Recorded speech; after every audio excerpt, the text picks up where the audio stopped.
Hello नमस्ते नमस्कार। Welcome to UPSC being. आप सभी लोगों का यहाँ पर बहुत बहुत स्वागत है। आज हम पॉलिटी की जो एमसीक्यू सीरीज़ है उसका सेट नंबर 2 के बारे में डिस्कशन करेंगे। इससे पहले इसका सेट नंबर 1 लॉन्च हो चुका है, वह हमने अपलोड कर दिया है। उसके अंदर हमने एनसीईआरटी और एम लक्ष्मीकांत से बहुत सारे एमसीक्यू उठाए हुए हैं। तो आप पहले पार्ट 1 यानी कि सेट 1 देख लीजिए और उसके बाद यह सेट 2 देखिए, ठीक है। इसके साथ साथ मैं आपको यह इन्फॉर्मेशन देना चाहता हूँ कि आप हमारी टेलीग्राम चैनल को भी ज्वाइन कर सकते हैं और इंस्टाग्राम पर भी हमें फॉलो कर सकते हैं। टेलीग्राम चैनल को ज्वाइन करने से आपको फ़ायदा यह होगा कि आपको इसकी पीडीएफ मिल जाएगी और एजुकेशन के साथ संबंधित कोई भी नोटिफिकेशन होगी तो वह आपको तुरंत मिल जाएगी। और हमारे इस चैनल को सब्सक्राइब जरूर करें, ठीक है। So let's start our first question. तो आज का पहला क्वेश्चन शुरू करते हैं। So I am the Hardik Parmar and let us start our journey towards the success.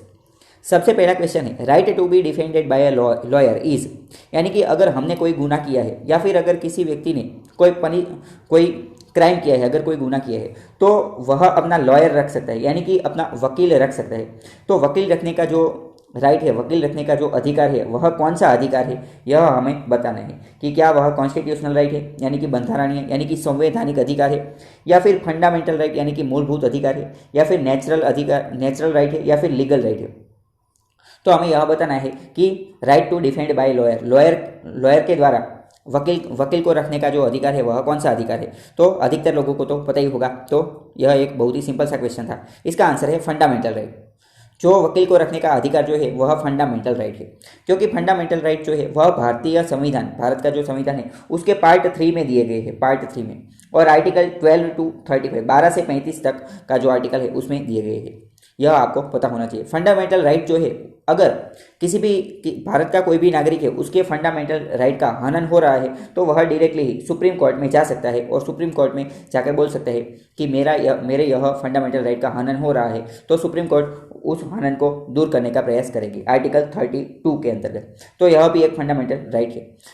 तो यहाँ पर कौन सा आर्टिकल लागू होता है यह भी यहाँ पर दिया गया है। आर्टिकल 22 के अंतर्गत, आर्टिकल 22 में ऐसा बोला गया है भारतीय संविधान के आर्टिकल अनुच्छेद 22 के अंतर्गत, every person has a fundamental right to be defended by a lawyer, यानी कि वकील के द्वारा हम डिफेंड हो सकते हैं। अगर कोई क्राइम किया हुआ है किसी इंसान ने तो उसको वकील के द्वारा डिफेंड करने का जो राइट है वह कौन से आर्टिकल 22 में दिया गया है, right to defend by a lawyer, ठीक है। और आर्टिकल 39A के बारे में भी आपको पता होना चाहिए। आर्टिकल 39A में ऐसा बोला गया है कि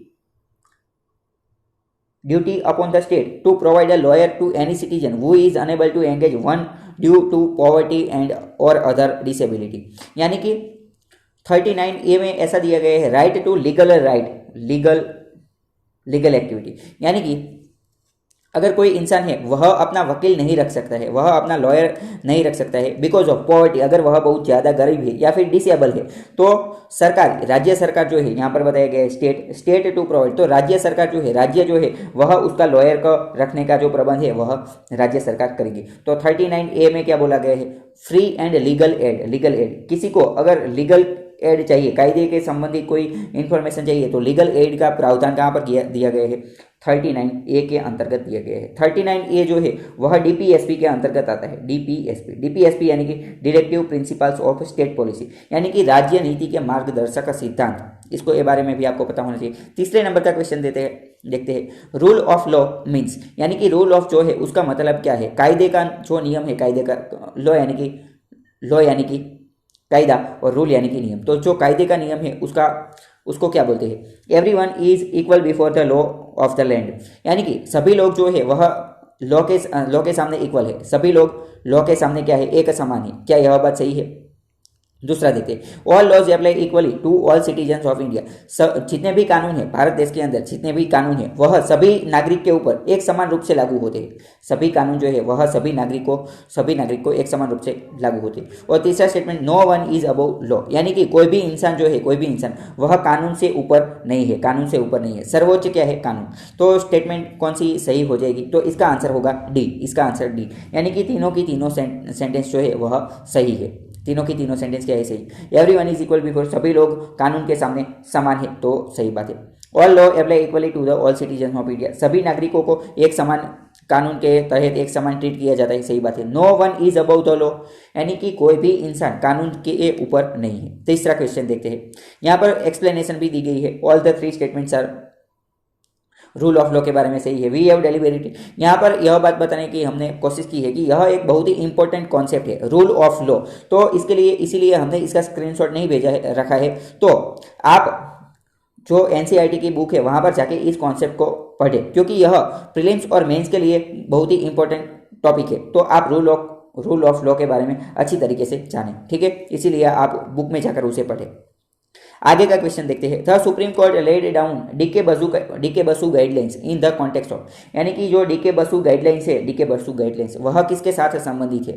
पहला है procedure required by law enforcement agencies during the arrest and detention, यानी कि कायदा का पालन करने वाली जो एजेंसी है, कायदा का पालन करने वाली जो एजेंसी है, उनको अरेस्ट और डिटेंशन किसी इंसान की जो धरपकड़ करनी है, उसको गिरफ्तार करना है, उसके संबंधित जो कायदे प्रोसीजर है उसके बारे में है। या फिर दूसरा electoral mall practices in India, यानी कि इलेक्शन के दरमियान जो माल प्रैक्टिसेस यानी कि जो गैर कानूनी प्रक्रिया होती है उसके संबंधित है। या फिर तीसरा code of conduct for lawyers while taking up case, lawyer यानी कि वकील के साथ संबंधित है जब वह केस लड़ रहे होते हैं तब। और डी है कॉन्स्टिट्यूशनल रिफॉर्म, यानी कि बंधारणीय सुधार, किसके साथ संबंधित है? तो इसका सही आंसर होगा ए, यानी कि procedure required by law enforcement agency during the arrest and detention. अगर कोई भी इंसान आपको अरेस्ट करने यानी कि आपको गिरफ्तार करने के लिए आता है, या फिर आपको डिटेंशन करने के लिए आता है, आपकी अटकायत करने के लिए आता है, तब उसको कुछ प्रकार की प्रोसीजर फॉलो करनी होती है। तो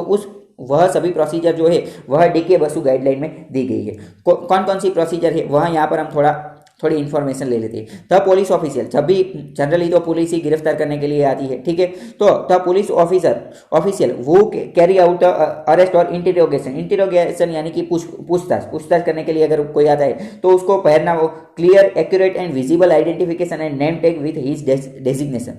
तो उसके पास सबसे पहले तो उसका आईडी कार्ड होना चाहिए, उसका नाम उसके अंदर ढंग तरीके से ठीक से एक्यूरेट क्लियर होना चाहिए, ढंग तरीके से अच्छे तरीके से पढ़ा जाए, उसका नाम का टैग होना चाहिए, और उसके अंदर उसका डेजिग्नेशन यानी कि उसका होद्दा क्या है वह भी लिखा होना चाहिए। फिर अ मेमो ऑफ अरेस्ट होने वाले को जो मेमो है वह वारंट और वो सब लेकर आना पड़ता है। द पर्सन अरेस्टेड डिटेन्ड और being interrogated has a right to inform a relative. अगर कोई किसी इंसान को अरेस्ट किया जाए तो उनके पास यह अधिकार होता है कि वह अपने फैमिली मेंबर, अपने जो रिलेटिव है उनको भी इन्फॉर्म कर सकते, अपने दोस्त रिश्तेदार को इन्फॉर्म कर सके।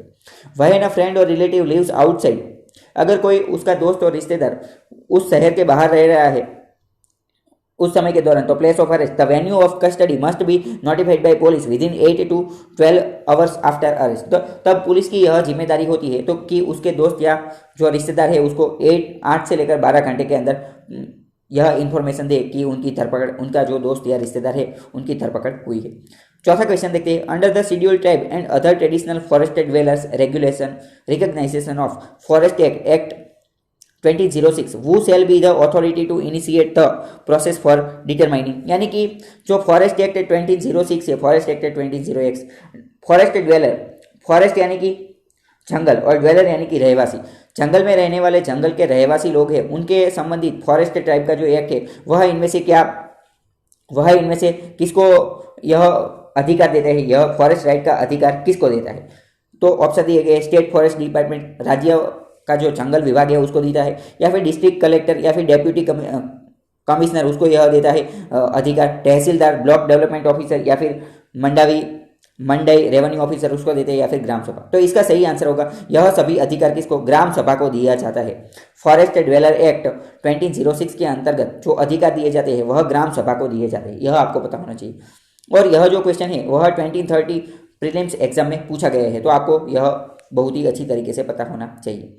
5th नंबर का क्वेश्चन देखते हैं। Schedule tribe and other traditional forest dweller यानी कि जंगल के रहवासी, उसका एक्ट 2006 है, deals with issues related with, वह यह जो एक्ट है 2006 का यह किसके साथ डील करता है, इसके अंदर कौन कौन से टॉपिक दिए गए हैं? तो biodiversity, forest conservation, right to homestead यानी कि बायोडाइवर्सिटी जैव विविधता के बारे में, फॉरेस्ट कंजर्वेशन यानी कि जंगल की देखभाल करने के लिए, फॉरेस्ट होमस्टेड यानी कि फॉरेस्ट जंगल को अपने घर के रूप में रखने के बारे में। तो इसका जो सही आंसर होगा वह 3rd यानी कि डी यानी कि सभी के सभी जो है वह सही है। बायोडाइवर्सिटी यानी कि जो जैव विविधता है उसका संरक्षण करना है। फॉरेस्ट कंजर्वेशन, फॉरेस्ट को, जंगल को कंजर्व करना है यानी कि उसका संरक्षण करना है और जंगल के अंदर रह सकते हैं, उसको जंगल को अपने घर के रूप में रह सकते हैं। कौन कौन रख सकता है? तो schedule tribe and other traditional forested dwellers. Forested dwellers के लिए यह बात है, जंगल में रहने वाले लोगों के लिए।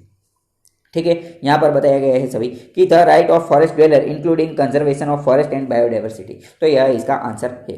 तो आशा करता हूँ कि आपको यह वीडियो लेक्चर जो है वह अच्छा लगा होगा और कुछ अच्छी इन्फॉर्मेशन मिली होगी। So I the Hardik Verma signing off and see you in the next video. Till then good bye and take